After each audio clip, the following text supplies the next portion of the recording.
અમરેલી જિલ્લાના રાજુલામાં પણ મુશળધાર વરસાદ। રાજુલા તાલુકાના 3 ગામ સંપર્ક વિહોણા બન્યા છે।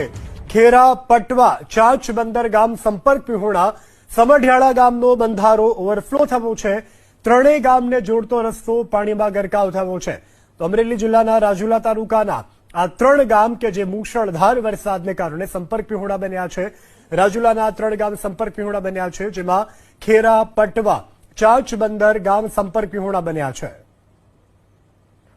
અમારે ચાંચ બંદર, ચાંચ, ખેરા, પટવા અને સમઢિયાળા આ રસ્તો અમારે મોવા અને રાજુલા જવા માટે ફક્ત એક ને એક જ રસ્તો છે અમારે।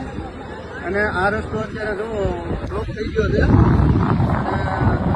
જવાની બહુ તકલીફ પડે છે। એક વાહન વ્યવહાર કોઈ બી આવતું જતો નથી, 108 પણ નથી આવી શકતી, બરોબર। એટલે એના કારણે અમારે એકદમ રસ્તો આ બ્લોક થઈ ગયો છે અને બધા ગામ રસ્તા વિહોણા થઈ ગયા છે અત્યારે। અને સરકારને મારી નમ્ર વિનંતી છે કે જલ્દીથી જલ્દી અમને આ રસ્તો કરી આપે।